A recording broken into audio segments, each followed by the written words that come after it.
¡Eso, patrona! Hola amigos, ¿qué tal? ¿Cómo están? Espero que se encuentren muy bien. Mi nombre es Gerardo Junior Sánchez Ignacio y bienvenidos a mi canal de YouTube una vez más. En esta oportunidad yo les voy a hablar un poco sobre un tema muy importante que abarca una gran cantidad de información y que muchas veces se deja de lado, ¿no?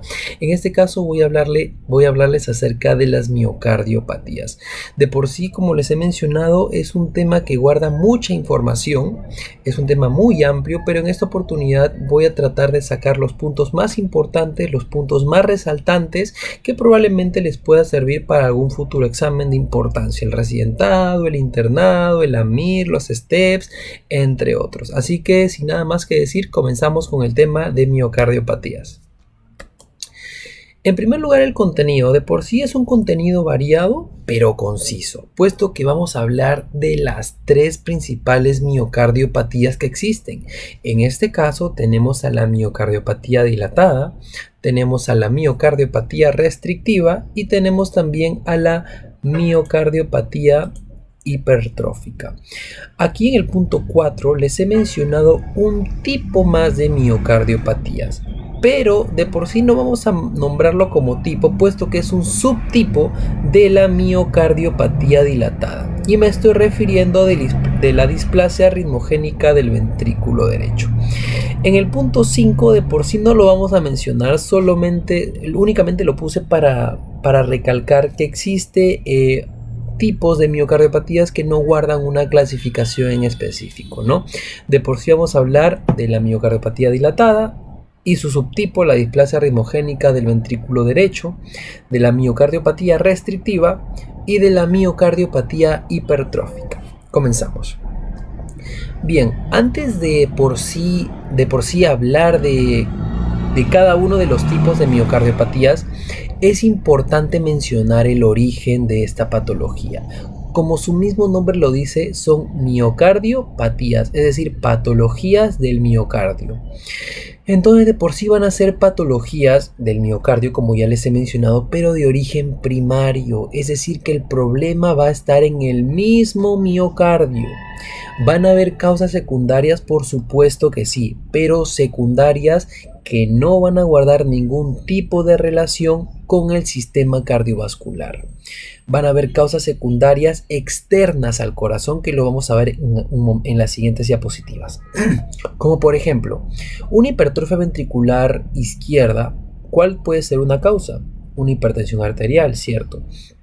Una valvulopatía, en este caso podría ser una estenosis aórtica, un infarto agudo de miocardio. Entonces hay ciertas condiciones, en este caso de causas secundarias, que van a estar relacionadas al corazón, que van a generar otro tipo de alteraciones, como por ejemplo la hipertrofia ventricular izquierda. Pero este no va a ser el caso de las miocardiopatías.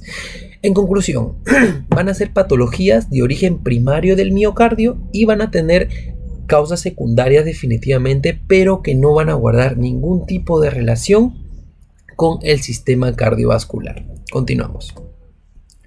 Según la American Heart Association, van a haber causas, sí, van a haber causas tanto de origen idiopático en un 10 o un 15%, un porcentaje relativamente bajo, y también van a contemplar causas secundarias que no van a guardar ningún tipo de relación con el sistema cardiovascular. Entonces, la American Heart Association ha dividido o ha clasificado tanto causas genéticas, mixtas como causas adquiridas.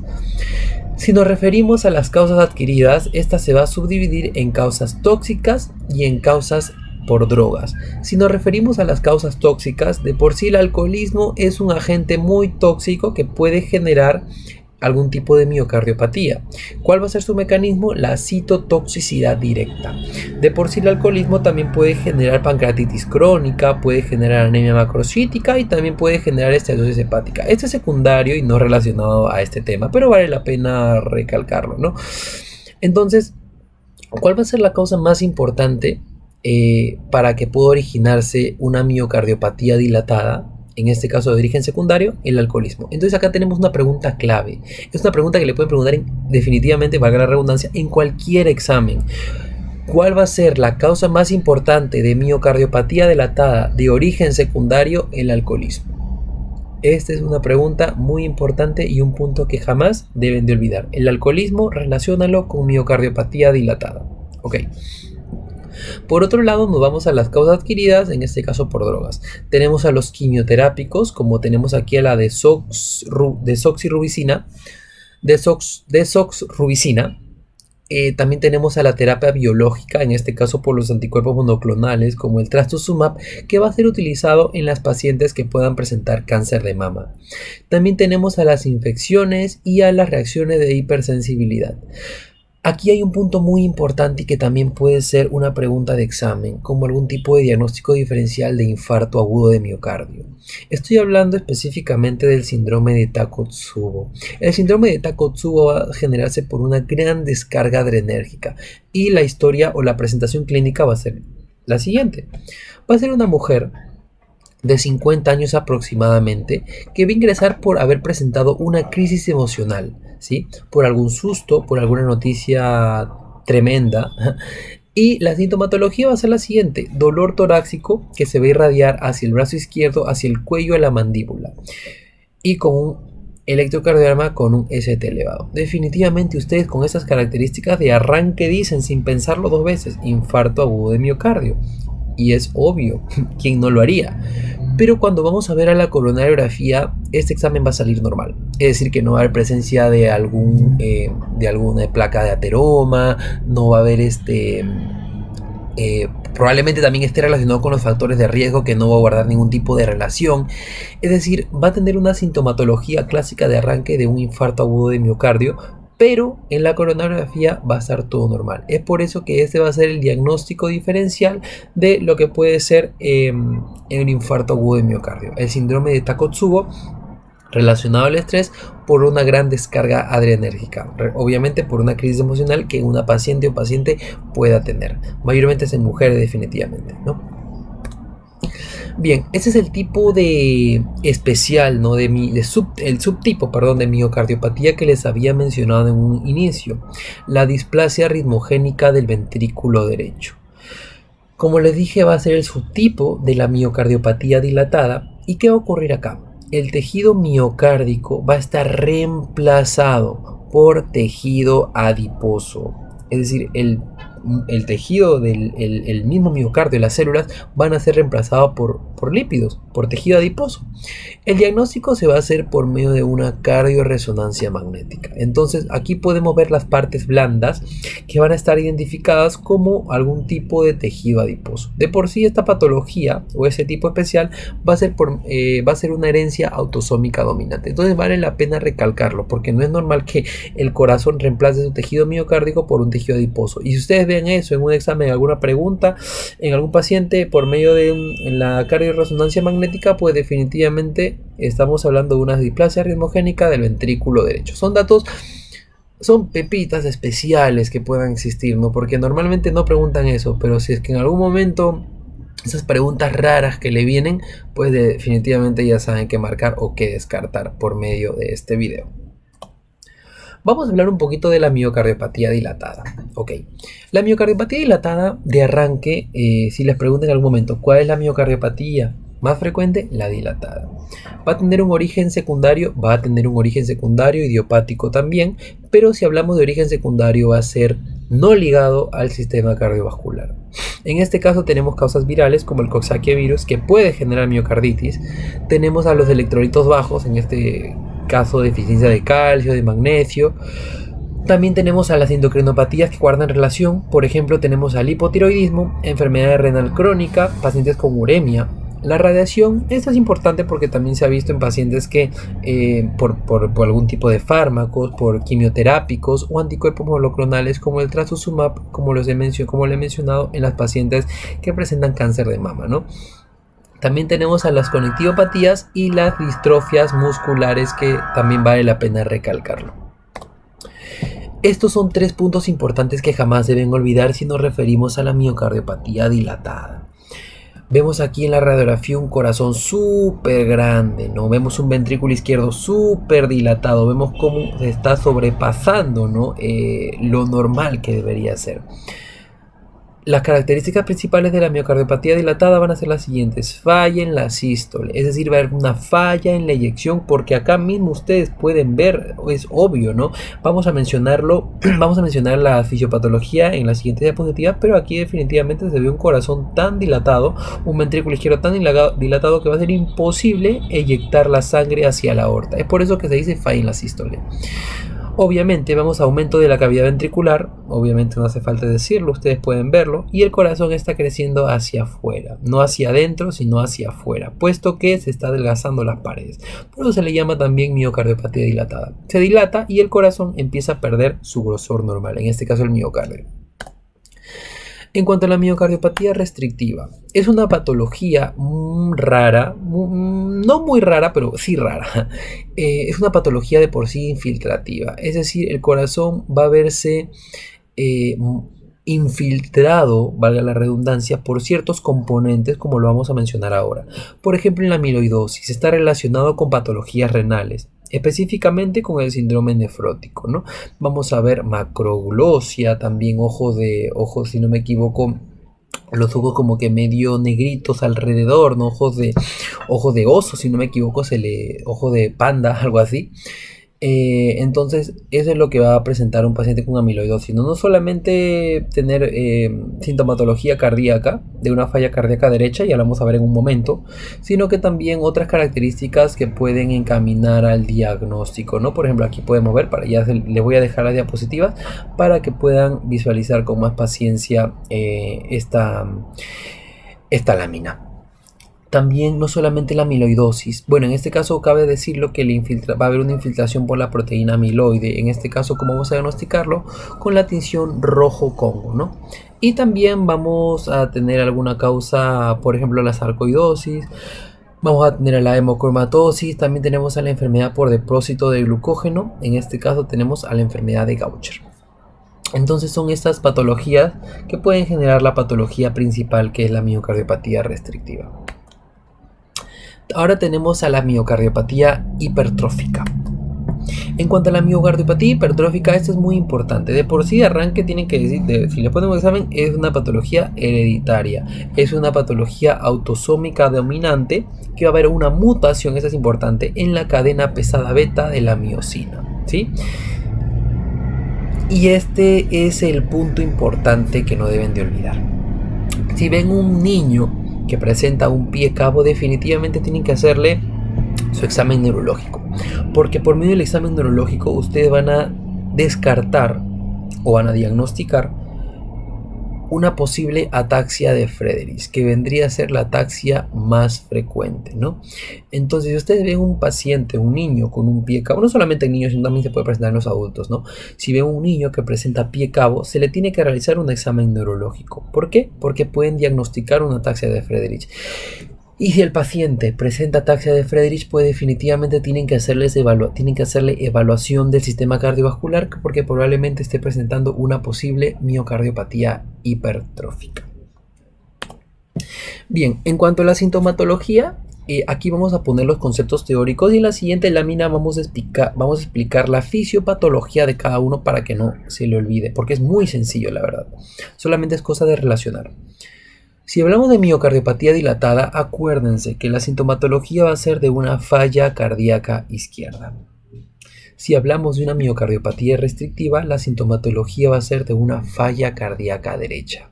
Entonces, si hablamos de falla cardíaca izquierda, de por sí va a haber disnea, obviamente por la congestión de los pulmones, va a haber fatiga por bajo gasto cardíaco, va a haber astenia también por el mismo bajo gasto cardíaco, y eso es importante, va a haber un fallo en la sístole, es decir, falla en la eyección de la sangre. A diferencia de la restrictiva y de la hipertrófica, que va a haber una falla en la diástole, es decir, falla en el llenado. Pero no solamente eso. En la miocardiopatía hipertrófica la sintomatología va a ser de una falla cardíaca derecha. Ahorita solamente lo mencionamos y vamos a explicar en las siguientes láminas por qué. El diagnóstico diferencial es de la pericarditis constrictiva. Como ya les mencioné, va a afectar a tanto en la diástole, en la restrictiva y la hipertrófica. Y obviamente como es una falla cardíaca derecha, pues va a haber sintomatología clásica de la misma, ¿no? va a impedirse el llenado correcto de las cavidades derechas. En este caso puede haber ascitis, edema de miembros inferiores, ingurgitación yugular, signo de Kussmaul. Pero por otro lado, la miocardiopatía hipertrófica es importante porque va a haber una hipertrofia septal asimétrica, y esta hipertrofia septal, es decir, lo que divide al corazón en dos, va a generar, como si hipertrofia, va a generar obstrucción o va a alterar las válvulas, en este caso las que están en el lado izquierdo, en el corazón izquierdo. Puede alterar también lo que es la válvula, en este caso a la mitral, y también definitivamente a la válvula aorta, ¿no? A la válvula aórtica. Entonces va a haber una sintomatología clásica de un paciente que puede estar presentando una estenosis aórtica porque está estenosando a la válvula aórtica. Es por eso que el diagnóstico diferencial va a ser estenosis aórtica, y definitivamente se va a asemejar mucho más porque va a haber un soplo sistólico que se va a irradiar hacia el cuello. Pero ¿cómo lo vamos a diferenciar? Puesto que al momento que se le realiza la ecocardiografía, obviamente la válvula no va a estar dañada, ¿no? Probablemente pueda ser un paciente no tan joven, porque debemos recordar que la estenosis aórtica le den pacientes mayores por causa degenerativa. Pero mencionar la sintomatología clásica, ¿no? Lo que es el DAS, disnea, angina y síncope, ¿no? De una estenosis aórtica, que va a ser el diagnóstico diferencial de una miocardiopatía hipertrófica. Y la miocardiopatía restrictiva, el diagnóstico diferencial, pericarditis constrictiva. Guarda relación, la verdad. Entonces, recalcar: falla en la diástole, tanto restrictiva hipertrófica. Falla en la sístole, miocardiopatía dilatada. Sintomatología de falla cardíaca derecha, restrictiva. Sintomatología de falla cardíaca izquierda, dilatada. Sintomatología de estenosis aórtica, DAS, disnea, angina, síncope, miocardiopatía hipertrófica. Entonces, con estos conceptos nos vamos a explicar por qué sucede lo siguiente. Aquí vemos un corazón normal, ¿no? Vemos las cavidades, un tamaño normal, las cavidades auriculares, las cavidades aórticas, las cavidades, ventriculares, normal. Pero acá en la imagen derecha vemos cómo hay una gran dilatación del ventrículo izquierdo. Va a haber un volumen definitivamente que viene de los pulmones directamente a los vasos pulmonares para que pase a la aurícula izquierda y de ahí al ventrículo izquierdo. Entonces va a haber un volumen suficiente que por medio del radio de este ventrículo izquierdo va a ser suficiente para poder eyectar con la misma fuerza que siempre lo hace la sangre a la aorta, ¿no? El volumen siempre va a ser el mismo definitivamente. Igual aquí, así el corazón esté dilatado, el volumen va a ser el mismo. La misma sangre tiene que ser la misma sangre, que el mismo volumen, la misma cantidad de sangre que va a ser eyectada. No puede haber ni más ni menos, no habrían alteraciones, ¿no? Entonces, como podemos ver aquí, el volumen va a ser el mismo, pero este corazón va a estar tan dilatado que no va a tener la fuerza suficiente para poder inyectar esta sangre hacia la aorta. No va a tener la fuerza suficiente. Es decir, la sangre se va a estancar y va a regresar. ¿Y por qué les digo sintomatología de falla cardíaca izquierda? Porque el ventrículo izquierdo está fallando. Entonces, como está fallando, no va a inyectar suficiente sangre hacia la aorta. Y recuerda que le dije, falla en la sístole. La sangre que está saliendo, que está viniendo, no va a salir eyectada, ¿no? O va a salir, pero no en su cantidad normal. Entonces la sangre se va a regresar del ventrículo izquierdo a la aurícula izquierda y de la aurícula izquierda a los pulmones. Y es por eso que aquí en el paciente todo congestionado, porque el pulmón se está congestionando de sangre. Y a veces es tanta sangre que se congestiona en los pulmones que puede haber hemoptisis. Es decir, el paciente va a toser pequeñas gotitas de sangre. ¿Y por qué ocurre eso? Les explico. Como la sangre está regresionando, la sangre está regresando, obviamente los vasos pulmonares van a colapsar, porque obviamente no es normal que la sangre retorne. Es normal que la sangre vaya pero no retorne. Entonces, como la sangre está volviendo, los pequeños vasos pulmonares van a reventar, y es por eso que esa sangre se escupe al momento que el paciente tose, por ejemplo, ¿no? Y es por eso que se le dice una sintomatología de falla cardíaca izquierda. Aquí hay un punto importante: asociación con FA por dilatación de la aurícula izquierda. Vamos a mencionarlo también para que nunca se les olvide. Nunca, este dato yo lo aprendí en el hospital. Es un dato muy importante que en serio nunca deben de olvidar jamás. En la aurícula izquierda van a haber ciertos foquitos importantes que se le denominan los focos arritmogénicos. Estos focos arritmogénicos van a estar en la aurícula izquierda Y si la aurícula izquierda se hipertrofia, en este caso obviamente por obvias razones, porque la sangre está regresando de la aurícula izquierda y del ventrículo izquierdo, y como no hay suficiente fuerza para inyectar, la sangre se regresa y se queda estancada acá. Y obviamente la aurícula izquierda no va a tratar de aumentar su cavidad para que puedan haber más sangre, ¿no? Pero era un punto donde ya colapsa, pues no, definitivamente. Y esta aurícula izquierda se va a hipertrofiar y va a activar a los focos arritmogénicos, y arritmogénicos ustedes le vienen arritmias, entonces van a generar arritmias. Y ustedes saben que como la sangre aquí va a estar coagulada, el corazón con arritmia pues es un vaivén, ¿no? Como que para aquí, para allá, para aquí, para allá, o sea, no hay un, entre comillas, un cortocircuito, ¿no? O sea, es como que los circuitos eléctricos van a estar disparatados, o sea, van a estar locos. Y obviamente como hay porque hay sangre coagulada, esta sangre coagulada definitivamente, va a formar un coágulo. La sangre está ahí y va a formar un coágulo. Perdón. Ese era lo que quería decir. La sangre va a estar aquí amontonada, y como va a haber obviamente distintas descargas eléctricas por la misma arritmia, pues esto va a generar pequeños coágulos. Y estos pequeños coágulos pueden bajar por acá e irse hacia la aorta, y de la aorta pueden ir hacia las arterias cerebrales, hasta el cerebro, y puede quedarse atascada en un vasito, en una arteria del cerebro, y esto puede generar un ACV de tipo isquémico. Es por eso que es grave que un paciente pueda presentar fibrilación auricular, porque por el mismo hecho de que genera focos arritmogénicos por la misma hipertrofia auricular izquierda, activando estos focos, generando arritmias, y estos coágulos van a generar pequeños trombos. Esta sangre va a generar pequeños coágulos, en este caso ya serían trombos, pero cuando ya viajan van a ser émbolos, y es por eso que el paciente puede fallecer por algún tipo de embolia, por algún tipo de ACV de tipo isquémico. Así que es importante que recalquen este punto de lo que es la fibrilación auricular. En la miocardiopatía restrictiva es importante mencionarlo, ¿sí? Vamos a decir por qué ocurre la sintomatología clásica de una falla cardíaca derecha. Aquí vemos, chicos, que las aurículas van a estar grandes. ¿Por qué? Porque la sangre se está amontonando aquí en estas aurículas. ¿Pero por qué? Porque es restrictiva, es decir, miren cómo el corazón, claro, la de aquí, es obstructiva. El corazón vemos cómo está engrosado, ¿cierto? ¿Pero por qué está engrosado? ¿Por loco? No, porque hay una infiltración. En este caso vamos a poner ejemplo de la proteína amiloide, no la amiloidosis. Entonces vemos cómo se está amotinando acá, ¿no? Vemos cómo un patrón moteado, como se le llama. Entonces los ventrículos, las cavidades van a estar muy pequeñas y las aurículas van a estar muy grandes. Entonces, como aquí el ventrículo es pequeño, la cavidad es pequeña, la sangre que está llegando obviamente de sangre poco oxigenada, nunca digan no oxigenada, poco oxigenada del cuerpo, como está llegando todo, se va a amontonar en las aurículas, ¿no? Pero no va a pasar, pero claro, muy poca sangre, ¿no?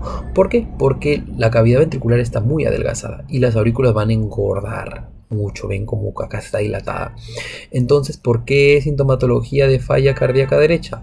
Porque la sangre que debería estar pasando aquí está regresando. Aquí vemos pasa del ventrículo derecho, regresa a la aurícula derecha. Y de la aurícula derecha, ¿a dónde va? A la circulación sistémica. Al hígado. Es por eso que va a haber edema de miembros inferiores, ingurgitación yugular, puede haber ictericia, obviamente, claro, edema de miembros inferiores, ascitis y toda la sintomatología de una falla cardíaca derecha. Entonces, falla cardíaca izquierda, la dilatada, falla cardíaca derecha restrictiva. Y la hipertrófica, ese es un punto importante.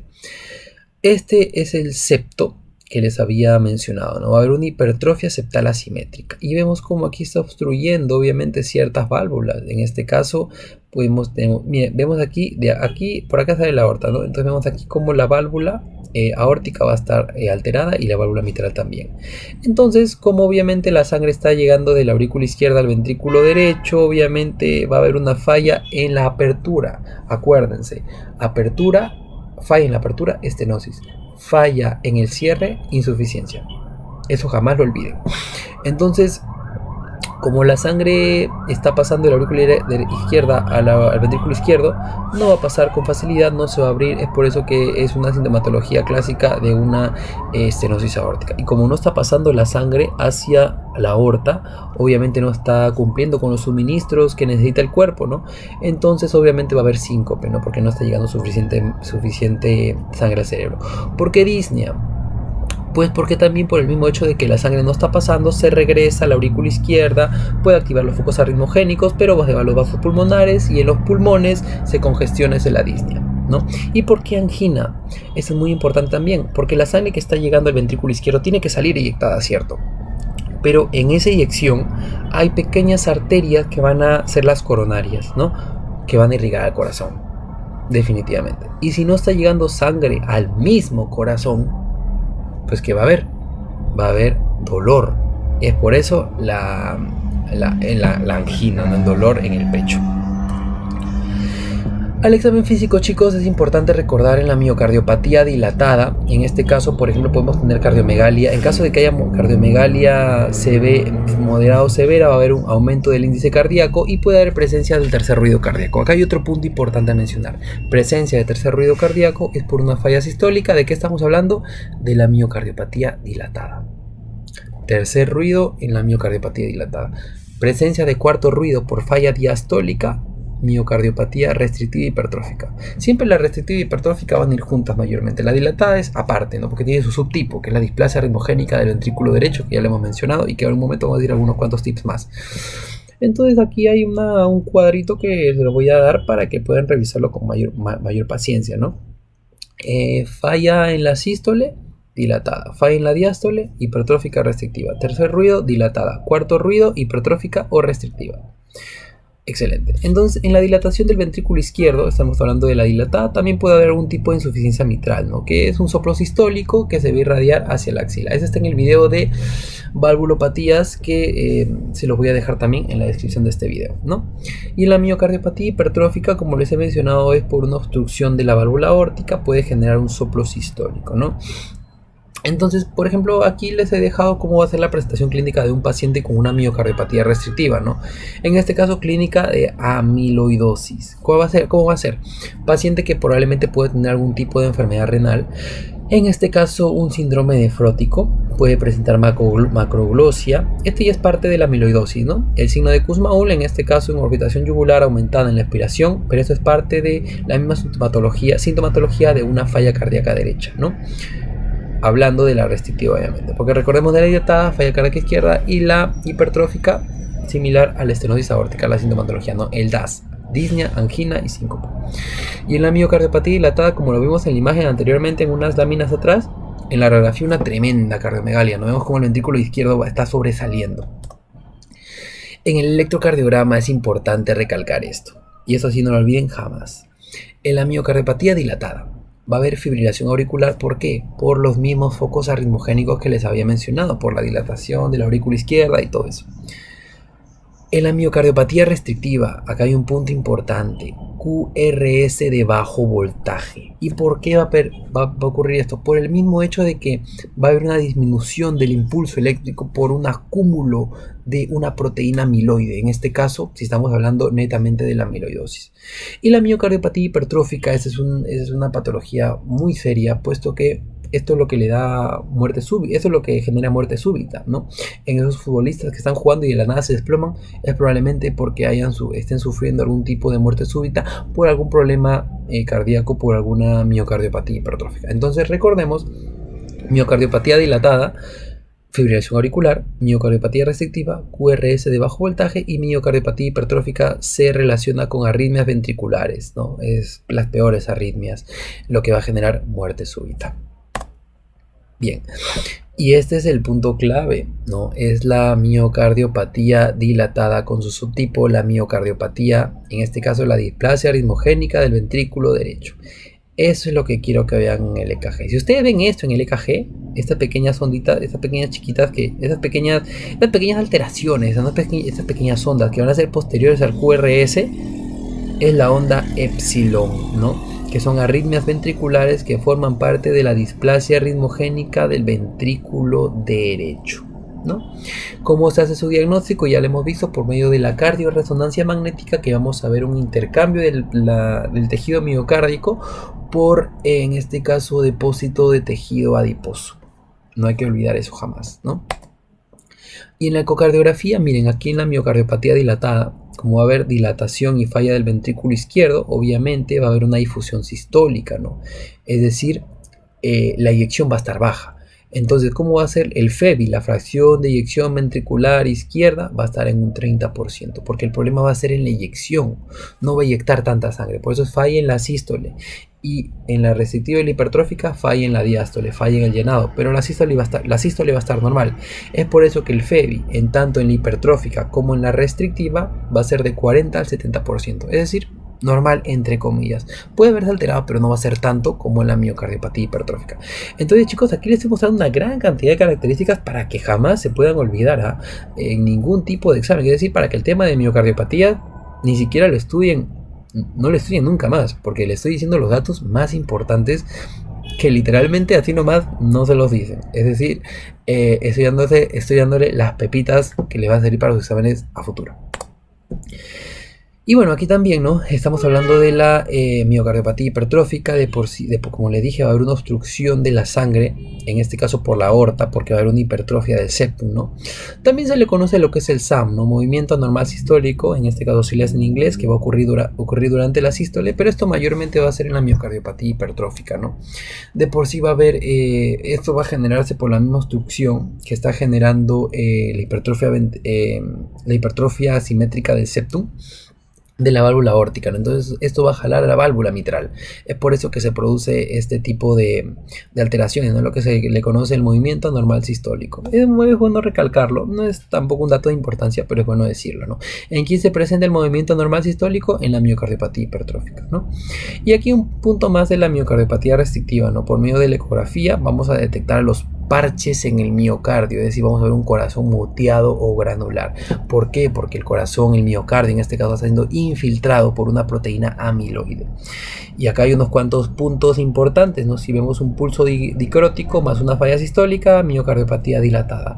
Pulso bisfierens, en este caso, más falla diastólica, miocardiopatía restrictiva. Si el paciente presenta síndrome nefrótico, más falla diastólica, miocardiopatía hipertrófica. Es decir, más características que les estoy dando para que no se puedan olvidar de estas, al momento que diferencien estas tres miocardiopatías, ¿no? El dícroto, el bisferiens de restrictiva, dícroto de dilatada, D con D, ¿no?